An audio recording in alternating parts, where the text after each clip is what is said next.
we interview business people all the time, not all the time, but in the mix.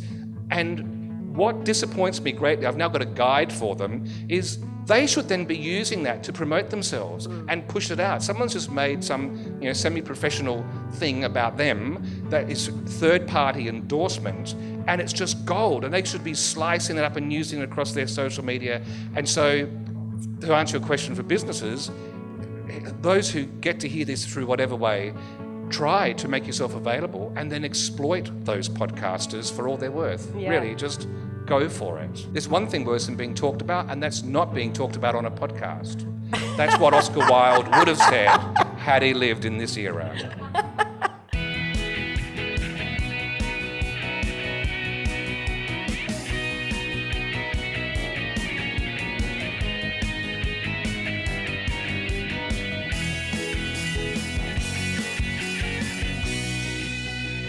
Put your hands together for Be The Drop. Woo! Howdy. So how's everyone enjoying Podcast Festival? Yeah, good. I'm Amelia Veal, host of Be The Drop. It's a podcast about communication that connects, aimed at business owners, entrepreneurs, and anyone in the marketing space. And sitting next to me is the one, the only Steve from the Adelaide Podcast Show. Or the Adelaide Show podcast, but we're not splitting hairs. We'll just reverse that around. Yeah. And so, Steve, you have years of experience in the radio. Only a few because you're such a young one. So I don't get myself in trouble already. And you obviously have been doing your podcast show for a long time. He told me in weeks. Yeah, it's 236 weeks without a break. As of this week. And I was like, 236 it's 4.5 years. Yeah, and he filled it in for me. Thank you. So 4.5 years. So I feel like he's well adjusted and well experienced to answer a question around audio. What is it? And I thought being here live at the Podcast Festival, it would be good to talk about why audio, what's happening, why are more and more people tuning in to this medium? I think audio will always have a place because it's easy. It gets into all the spaces. So you can listen to it while you're riding, walking, driving. I walk around the house with my phone in my pocket. If it's summer, I tuck it in my little T-shirt and I just listen while I cook. I just can't get enough. And this week I had a story from one of our listeners. About 2 or 3 weeks ago, we interviewed a woman about dumpster diving, going to the supermarkets at night and rifling through the bins and coming home with a bounty of amazing food. And this gentleman, who's one of our listeners, went out for his first dumpster dive, inspired by that podcast. He's now introduced some other friends, and they're not only getting a great haul, they're sharing it in their neighbourhood with people who are less well off. And I just made this quip. I said, wow, podcasts can change lives. And he came back seriously saying, yes, I can listen to it while I'm at work and just type away and it's there in the background. He said, please never go video. Don't ever change. I want to stay down the audio pathway. And I thought, well, I'm happy with that because I haven't got the face for video. So audio is really what I've born for. Oh, Steve, I don't know about that. Oh, Amelia. You can call it the Adelaide Show podcast now if you like, or podcast show. I can call it whatever I want, hey? Anything you like. Okay, so look, and what a lovely story to really talk about how podcasts can touch people. Where does that sit then? Where does podcasting sit in a traditional media space, in a space that's noisy, and changing, ever changing? Mm-hmm. Where do we fit? Traditional media, new media, what's happening there? I really think it's in flux, and I think the differences between those two ends of the spectrum are diminishing all the time. Just from our point of view, I'm on 5AA every Sunday night being interviewed about what's on my podcast. Andrew Reimer does. I don't know why he does it, because I'm trying to get people to turn him off and listen to 2 hours of our weekly podcast. So the management hasn't clicked. On the AA thing, a guy called John Blake does some fantastic comedy in their Brekkie show. They now podcast his evening slot, and I'm now listening a bit more to him because they've made it convenient for me. If you're a business and you mentioned that you've got your clients that you work with as well, yep. How do they get heard in this space? And not just podcasting, but in telling their messages space. It's so busy, noisy. There's so many different platforms. People in business who have not dabbled in listening to podcasts are missing a real trick. Because if you do start listening to podcasts, you'll know that a lot of podcast hosts are desperate for guests. Like you came to me after I don't know how many people you asked. But if there was truth in that too, I can tell. We interview business people all the time, not all the time, but in the mix.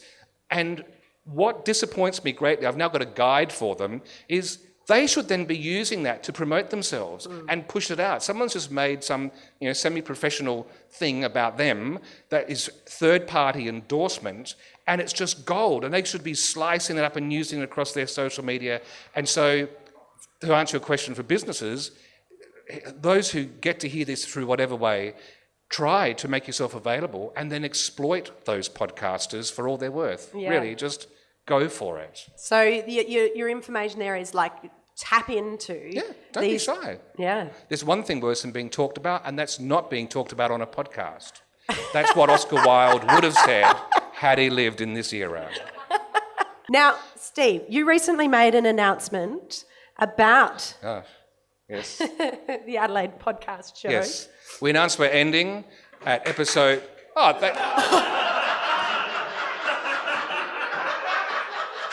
Sorry, there's always one. At episode 260, which... that was good. Yeah, that's the Adelaide lol people over there. Well, I'll have the last lol because... so 260 would mark 5 years of continuous marriage-threatening production of a podcast, but it's not really going to end. Here's what happened. One morning in January, I woke up, across my feed came Amelia in my bed, and Like on the feed in yes. his bed. So I stroked with my thumb, had a listen, and to the podcast, to this, I had my gadget in my hand. I'm not sure and about so this. I hit play, and it was you interviewing Matthew Michaelowitz, who's written a book called Life in Half a Second. Yeah.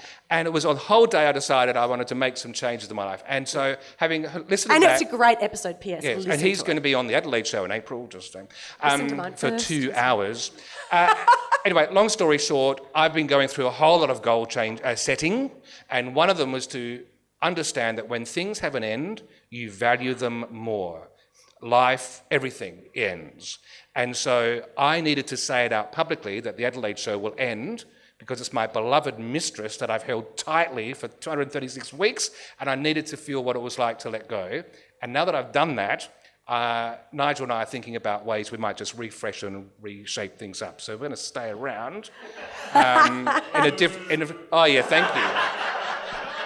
So thank you. Yeah, that another way, full circle, how a podcast is making impact on someone's life. And it was you this time on Drop the B. I feel really quite proud of that, actually. Lovely. Thank you. Giving me a bit of a moment here. Oh, That's well, good. you gave me a moment that day. We're here at the Podcast Festival. How important do you think it is for people to network within the podcast industry? Because it can be quite, an isolated endeavour. What do you think is a good way for podcasters to try and network with other podcasters? I think the networking starts by doing a little bit of back and forth digitally with your fellow podcasters. That's how the guys from the show PBAFM are here tonight, and came across them through Twitter to begin with, and now we've met in the flesh so many times, and that's opened doors. I think that's the key for people like me who are crap at real networking. Oh, that's great advice, though. Well done. Good. Oh. And so in conclusion, we share a Be the Drop tip, which you've kind of just done, but let's ask you another one. So at the end of all my, I love it. At the end of all of my episodes, I always ask my guests to share their Be the Drop now I can't say it. Be the Drop tip, which is their top communication tip for communication that connects. First of all, do it. So many people are too shy to do it. I love it. And in fact, if you've got any young person in your life, here's the chance, just to be selfless. Help them get the skill that you might not have.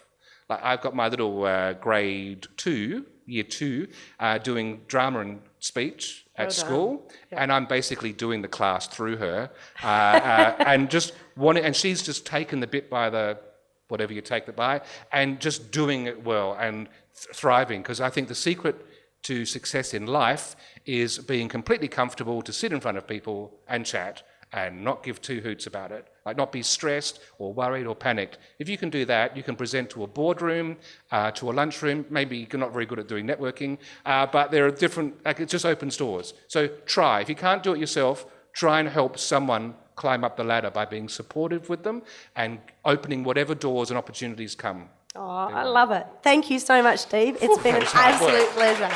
Thank you.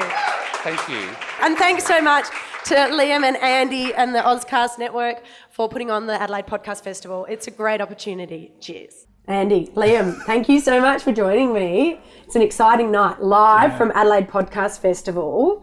How are you feeling? We're about to have the second night. You're already one night down. How what's the emotion like right now? Nervous? No. Night one was probably the nervous night because it's like the first one. So you just never know what's going to happen. And we had lots of surprises last night. Like we had like a spirit guide, we had some pro wrestlers, we had a mermaid, a bit of everything. So like, how important is it for, podcasts to be able to do this? Like, it's a live platform where podcasts are normally, squirreled away in a room, could be recording over their computer. This is quite a different scenario. We like to just change it up a bit, put them under a bit of pressure. So put them in front of an audience, give them a certain time limit and just change it up a bit, see what happens, Yeah, there's nothing better than getting a heap of passionate people together, or loving life because they're doing something they love so much, and also bringing everyone together and working as a network entail just more promotion, and we'll grow as an industry. Yeah. Because it's still quite new to the commercial market and to normal people. Talking about that growth, like from last year to this year, and it's not just with the podcast festival, because obviously this is the second year, and I've had the pleasure of being involved in both. But, and this year is just bigger and, more podcasts. But even in the Adelaide podcasting scene, I'm just seeing more and more podcasts, which is so super exciting. Yeah. But what do you think that is? There's a plethora of factors, of course, but, traditional media maybe isn't doing what it used to do. People are, working out the technology themselves. It's getting easier for the average person to be able to do it, where possibly previously it was cost prohibitive or just too technically hard. And then also, you guys have got the Auscast Network. Tell us a little bit about that. We started off, we had a podcast, and all of a sudden a mate of ours said, I want to do a podcast. Can you help us? I don't know how to do it. How do I get it on the internet? So we just said, all right, we did that. And all of a sudden, without really thinking, it became a little network because there was more than one podcast. And then over time, more and more people said, can you help us out? Can you help us out? And now Auscast has, 20 odd podcasts and it's growing quickly. I mean, you were telling me the other day the benefits, of this economy of scale, like being able to get onto Spotify, things like that. So, really with the combined force, you're creating, opening more doors. And, from an SEO perspective, a search engine optimization perspective, if one of the podcast gets really, does well and gets lots of listens, everybody on that platform benefits from it. You mentioned you've got industry speakers tonight. Yeah. So how important is that? You're sharing some background podcast information. Yeah. What's the idea there? That's the thing. Yeah, it was a thing of realizing that it's not just podcast fans. The podcasters want to know about things like monetization of podcasting, what's going on, what's happening in podcasting in 2018, because the technology just keeps getting better and better. So it's a good time to bail up some of those people who get paid to do that kind of stuff for real in podcasting, and just ask them a few questions, Great. And they've been good. We've been really lucky. For this Podfest, we've had, the two speakers are coming over from Melbourne, but we've had podcasters come from Sydney, Melbourne, Hong Kong. So it's been a really awesome thing to know that people actually want to come to this thing in Adelaide and do it, because, actually there's not that many other events of this nature in the country. So here's cheers, guys. Yeah. Cheers. Sponsored by Coopers as well, this event. Yes. Cheers, guys. When in doubt, Coopers are out. So Radio Rooster, this is your first time live at the Adelaide Podcast Festival? Yeah, we're a bit nervous. No. We've actually prepared. I think that's what makes me nervous. We've had too much time to prepare for not much time of interview. Right. Yeah, it's 15 minutes. Yeah, that's not our style. No. So, but what do you reckon about the Adelaide Podcast Festival? We tend to feel like we're just going about doing this thing and we're telling everyone about podcasts, and they kind of look at you going, I kind of know about them, but I don't really know how to do it. So just to have a bunch of like-minded people, I think it's awesome. So how would you describe last year's? It was great. The momentum is built this year. So this year's bigger. I know that there's more podcasts and more people. But it's just that great opportunity to be live and really, I think you have to step up, with a live audience there. Because, we edit our episodes and I cut out, the mistakes. And we don't do that. Do you? We're slabs of content. I cut mine down to 20 minutes an episode. So sometimes we've got a 50-minute interview, and that is tough for Chris. So you do it? I don't edit it, no. Well done, Chris. Good work, mate. People are catching on. Podcast is a really powerful medium. What's your thoughts on that? It's at a really weird stage though. I see it as huge opportunity. Kind of, when you get at the start of a new wave of something. So you think about the guys who got into blogging early, prospered massively from a Google perspective. Influencers, the early people into Instagram, massive, they win. There's a whole sector of people who still don't even know how to play a podcast. This is a reality. I did a podcasting for business presentation for The Only Counsellor, right? So I'm like, yeah, sweet, it's for business. I'm going to teach them how to, all the business benefits for it. So I start my spiel and then an old duck at the front goes, well, I just want to know how to play a podcast. So then I had to change the whole presentation basically into actually, okay, yeah, so you get your phone out. Can everyone see their phone? Okay, there's the app. So I think there's still this big divide. But there's massive growth in business. I've had a stack of businesses come to me now to produce shows. Marketing agencies are the ones who should be pulling the trigger on the budgets for this stuff for big companies. And what was the statistic? 85% of agency people are massively into podcasts. Yeah, but only 13% are setting budgets or something like that. 13% are actually kind of allocating budgets within their brand spend. So there's a big opportunity there for businesses that get on board. Huge. So why I love it as a content piece is it's the only content that you can consume while doing other stuff, right? So you can... Driving in your car, cleaning, working, whatever. Everything else, video, you got to stop, you got to watch it. You're going to read a blog, you got to stop, you got to read it. So you can just be constantly consuming the content. There's heaps of other reasons, but I love repurposing the content as well. You do an hour-long interview, that might be 10 to 20,000 words, depending on who it is. Get it transcribed, you might write 3 to 5 blogs out of it. Like you guys are doing, you might record a bit on video, so you get video content as well. And then with the right strategy, you can make that all work together. I love it. All right, well, here's cheers and have a great podcast festival. Are you having a sip?